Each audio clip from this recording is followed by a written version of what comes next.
Good afternoon, my dearest.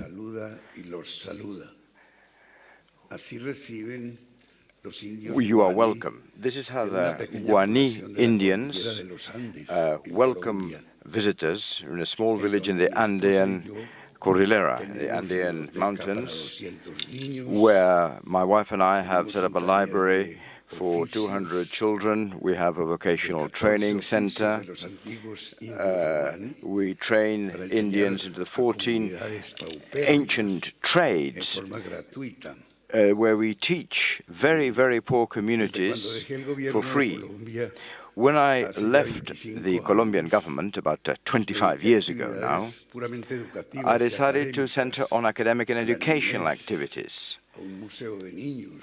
to set up a museum for children and to set up several centers for children's education in Colombia. I've come to this forum, and I agreed to come because it is a very prestigious forum, because it is very well organized, and for the hard work carried out by all its collaborators, because very prestigious personalities participated, people who are very brave, who risk their lives in the search for freedom, such as President Valencia and other fascinating characters, such as Kasparov. All of those who are here today are opposed to oppression, opposed to torture, opposed to arbitrary detention, opposed to tyranny, and opposed to totalitarian systems. In Latin America, we have lived through long periods of dictatorship, which fortunately are something of the past in most of the countries. In the case of Colombia, we have had a very solid democratic tradition, which is only interrupted in the 20th century between 1953 and 1957.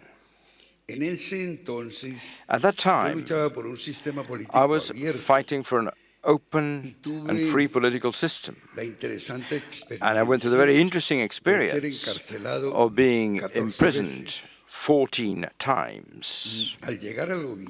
When I reached government, well, with the group of Latin American sociologists, we found that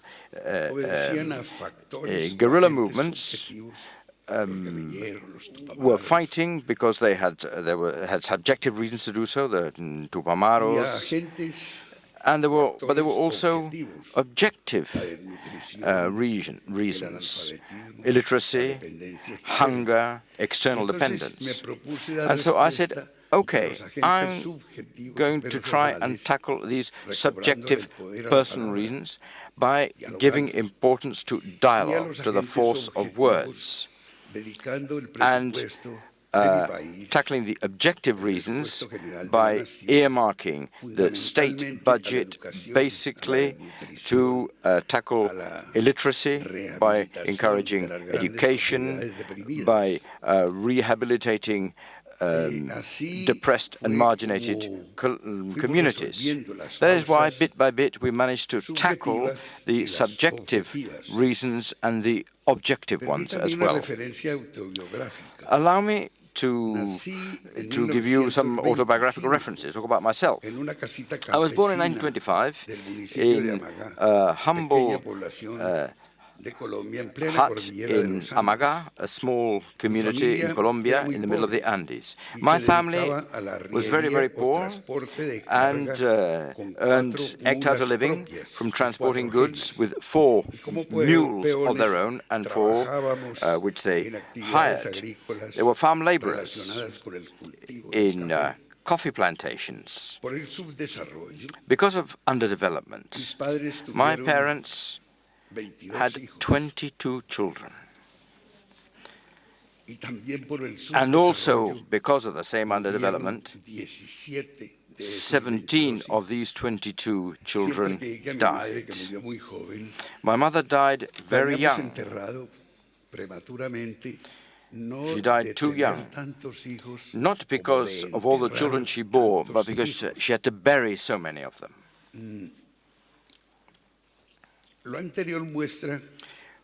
This shows us that I'm not just some egghead academic, but I'm a survivor. These experiences lead me to believe that Professor Amartya Sen, Nobel Prize for Economics, a good friend, is absolutely right when he states that development should be seen as a process which increases political freedoms and economic freedoms and social freedoms of all individuals. Because without a minimum amount of revenue and without facilities for health and education, it's going to be very difficult for a citizen to exercise his or her rights. I grew up in an atmosphere of political violence. The historical political parties in Colombia, the Conservative and Liberal Party, weren't just two parties, but two gangs ruined by ancestral hatreds and grudges. That is why, in my childhood, I received grants which were then withdrawn for purely political reasons. And for those political reasons, we had to flee our community. We could not go back. We were displaced by political violence. My dear friends, clarity of mind and good governance are sacrificed on the altar of sectarian approaches. That is why, from the youngest age, I have been obsessed with the search for peace. From the outset, I've been obsessed with the search for reconciliation amongst human beings, not just in my own country, but in other countries of Latin America. Deep down, I am still a displaced peasant whose dream was to become a printer, a poet, and a publisher. A lover of books who became president, a teacher whose fingers were white with the chalk of classroom blackboards or black with the ink from the printing press, a writer and a publisher, a passion which I have transmitted to my children, a sociologist and a lawyer who was attempting to attain a mandate of the people. I've always been a man of letters and a man who has kept his word, who had the good fortune, I had the good fortune of being born without a fortune. So right from childhood, I was the happy conductor, if you like, of my own life's tune, of my own life's orchestra. And I was a happy and keen student who spent days without food, who slept in parkroom benches and studied from books on loan. I studied letters, I studied Greek and Latin. And as Gabriel Garcia Marquez, also from my country, he said, Belisario was a poet whom fate imposed the penitence of power. But I attempted to avoid sectarianism. And when I reached government, I attempted to work for peace in a tenacious fashion. Once I left government, I attempted to look after the welfare and education of children and the incorporation of indigenous communities into the mainstream. Now, should one, this is a question, negotiate with opponents, including those who have chosen armed struggle and violence as a tool of their political activities? Now, this is a complex question, and I don't think we can give a one-fits-all or overall answer. As Professor Robert Nukin of Harvard states, it will depend very much on the specific circumstances. He considered that Churchill was right in not accepting a negotiation with Hitler, but he congratulate Nelson Mandela, and so do I, for having reached an agreement with those who oppressed him and imprisoned him. I share this approach. In my personal case, I started a process of negotiations with the FARC, the FARC, and with the M-19 armed movements, and I participated in the peace processes in Latin America, in Central America, in Guatemala, in El Salvador, and Nicaragua. And many of their left-wing leaders now in power are my friends. Let me share some thoughts with you, starting off with methodology. In the presidential palace in Bogota, when the Central American guerrillas arrived and met with representative governments, I let them sit down and told my collaborators, I said, are they, tell me when they start shouting, because that means that words will take us no further. When I came to the presidency in August 1982, I realized that the majority of Colombian public opinion was in favor of a peace process with the insurgents. At that time, the guerrillas defended an extreme left political ideology, but they were still not considered to be terrorist organizations. François Jacob, Nobel Prize for Medicine, says that nothing is so destructive as the obsession with a truth which is considered absolute.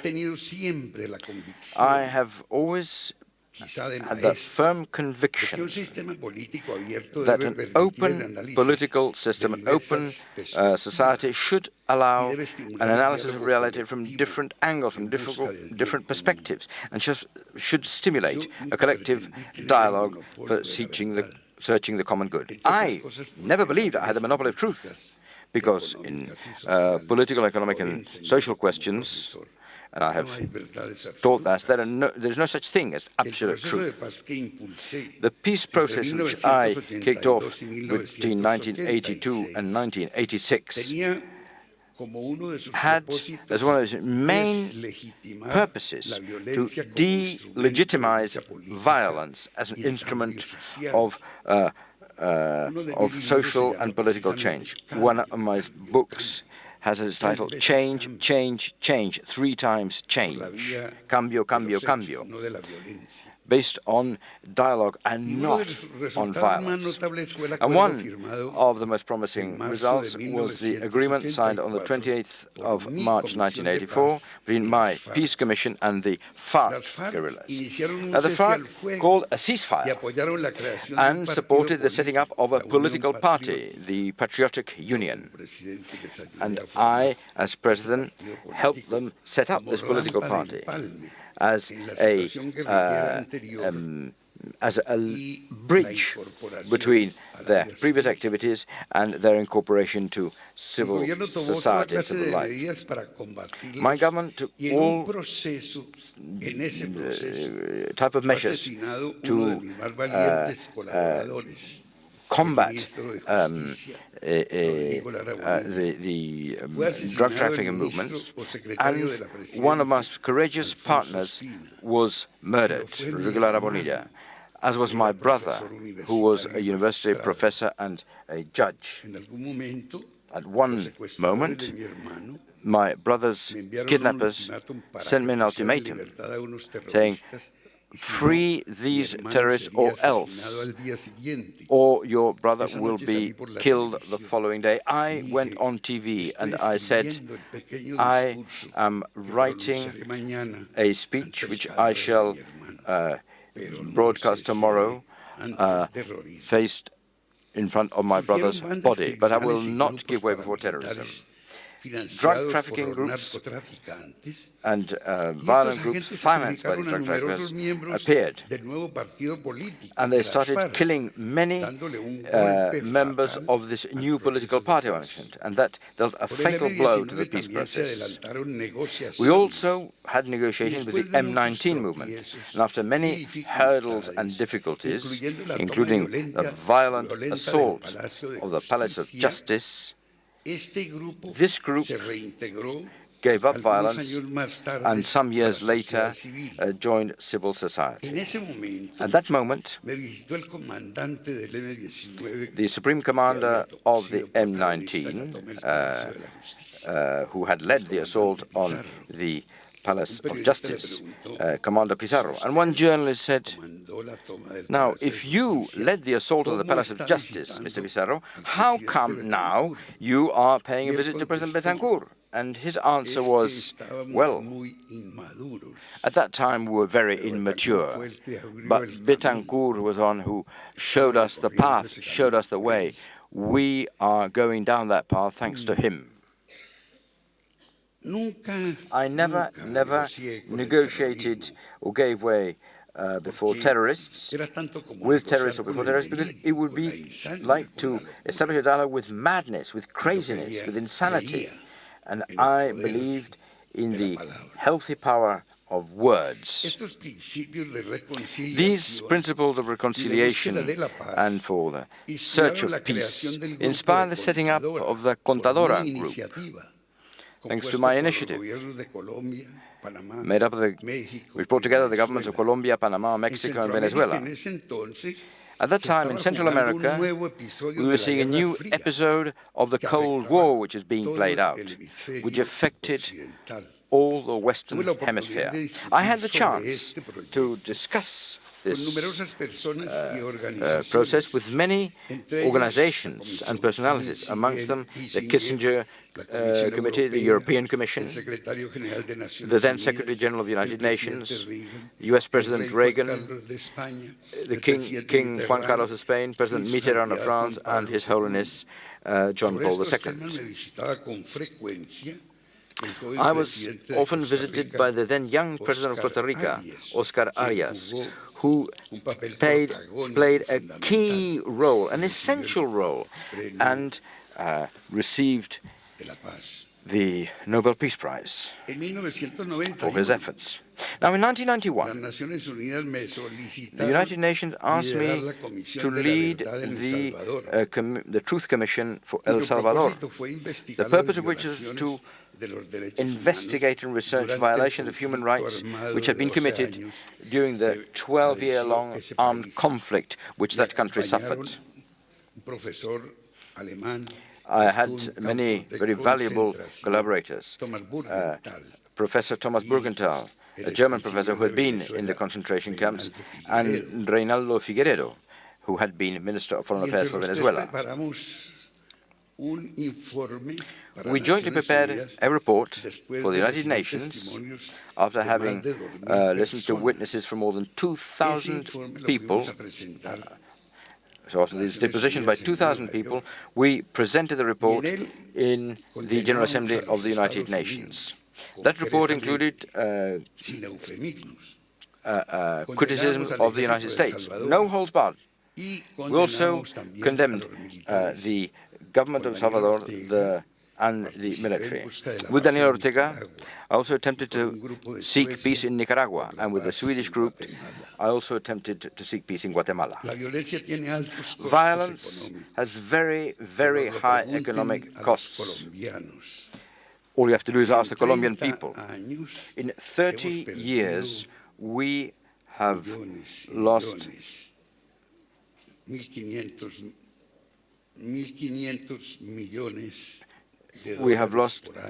$1.5 billion per year. Violence leads to a negative, deathly cycle where poverty, unemployment, and underdevelopment just make the conflict more acute.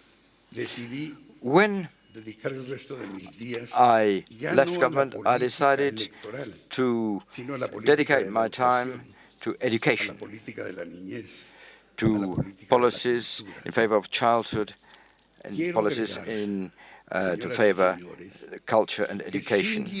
Let me tell you, ladies and gentlemen, that without freedom of expression and without free media, good governance is impossible. When I was president of Colombia, in a Congress of journalists, I stated that I preferred an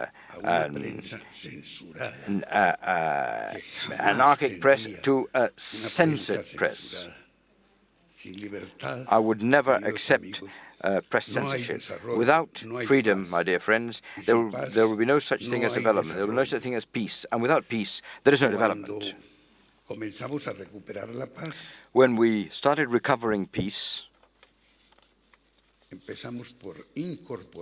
we started to fully incorporate indigenous communities.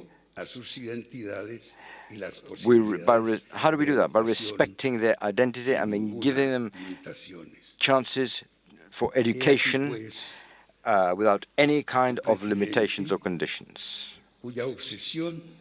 So you have before you a president whose obsession was peace, and an ex-president whose years passed by and whose obsession even now is still peace. Thank you very much.